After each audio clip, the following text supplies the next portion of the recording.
masarap? Ano yung yummy sa Tagalog? Masarap. Wow. Let's eat. This is my food today. Grabe, hindi ako gutom. Napagod ako kakahabol sa mga bata. Kain. Video ko to ha, video ko to.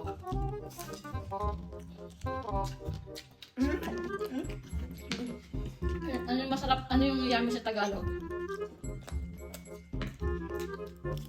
Masarap. Wow. Masarap.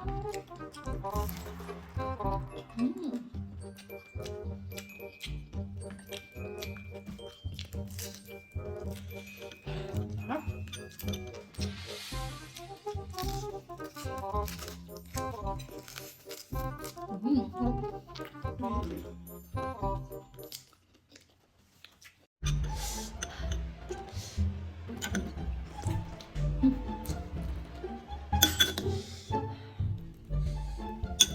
Kain.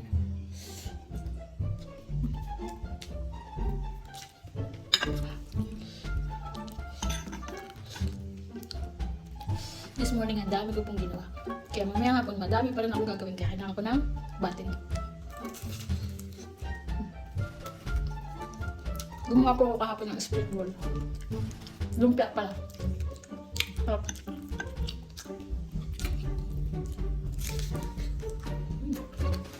Sarap. Mas masarap talaga yung home. Kain tayo ng okra. Kain.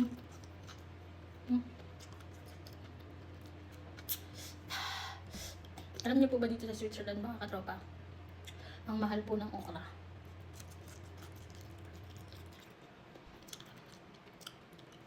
Nabili ko po siya isang balot. Nagkakahalaga po siya ng $350.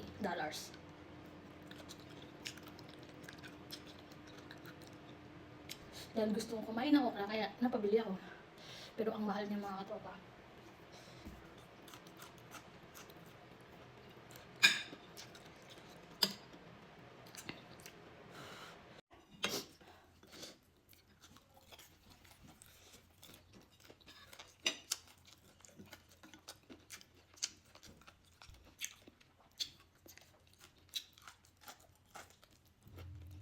Minsan-minsan lang naman ako kakain ng okra, mga katropa, dito. Kasi ang mahal nga po ng okra dito.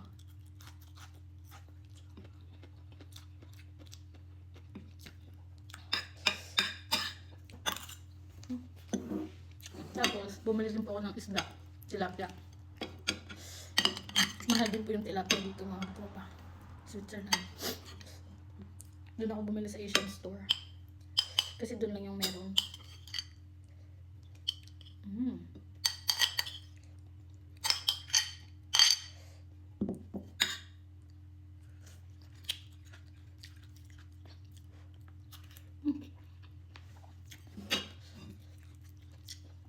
Nagluto po ako ng paksiw na tilapia kahapon na.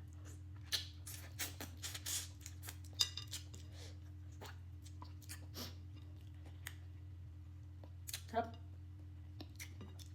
Alam niyo po ba rito sa Switzerland mga katropa, sobrang mahal po ng mga bilihin. Wala pong mura dito.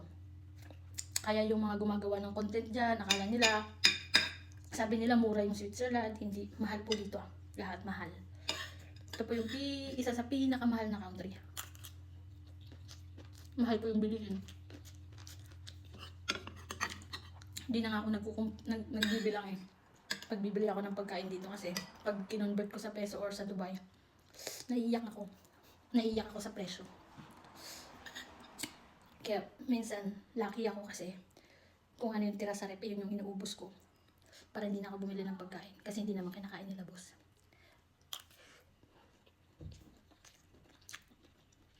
Mamimili ka pa ba? Diba? Ang importante. Ang importante, may nakakain. At pantawid gutom ka na rin yun. Tapos healthy pa. Diba? Kung ano nasarap na tira, yun yung kinakain ko. Tira-tira. Hindi na ako namimili ng pagkain. Walang arte. Para magtagal dito.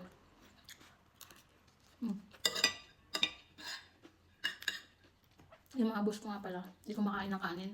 May tirang kinuha. Kanain ko. Lucky rin ako kasi yung mga boss ko, kahit anong lutuin ko, kinakain nila. Hindi rin sila maharte sa pagkain. Kasi mahal nga dito yung bilihin.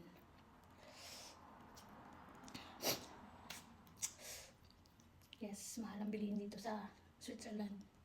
Kaya tipid din yung mga boss ko sa pagkain. Pero hindi sila madamot. Hindi naman sa tipid. Inuubos talaga namin yung walang sayang. Walang sayang na pagkain. Walang pagkain na nasasayang. Yun yung tamang salita. Nauubos lahat.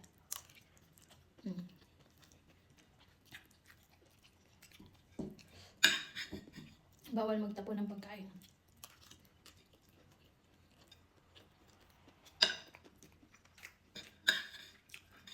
Kasi mahal nga ang bilihin dito sa Switzerland.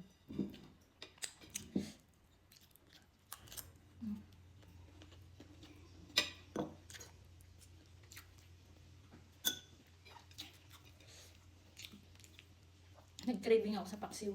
Kaya ang ginawa ko, bumili ako ng 2 tilapia. Niluto ko na, pinaksiw ko na. Tapos, yung iba, nireserva ko na kasi hindi naman nasisira yung paksiw, di ba? Pag may pagkain ako sa susunod na araw, dinadamihan ko na yung luto ko. Para may bubuklatin ako sa mga susunod na araw. Yeah. Yung tilapia nga pala, pag bibili ka dito, hindi fresh. Kasi wala naman dagat dito. Frozen.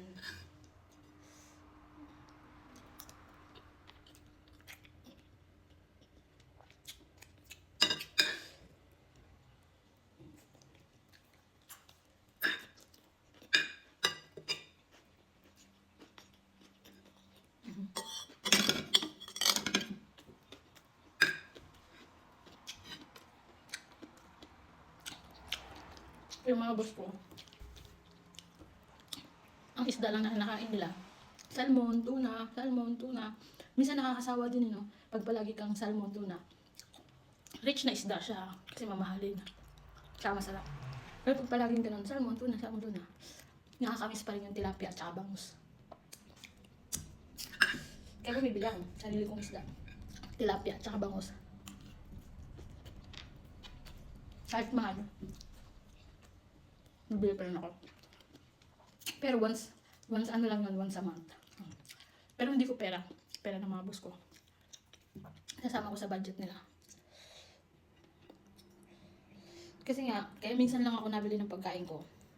Kasi ang dami nilang tira sa pagkain. Sa rep, inuubos ko yun. Sayang naman sino kakain nun? Di ba? Ako lang.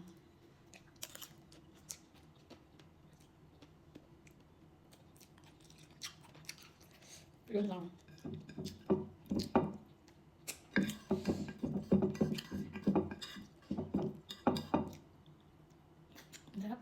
Ang sarap ng isda. Thank you Lord for everything. Ingat po ang lahat. Pagpalain ng buhay. Kain po kayo ng mga healthy food palagi. Tapos palagi po tayo mag-exercise. Mas mahalaga po na nag-exercise po tayo araw-araw. At uminom ng tubig at matulog ng 7 to 8 hours. Then samahan nyo ng exercise. Yun. Tsaka mga healthy food. Yun lang. Pagpalain ng buhay. Bye. Ingat.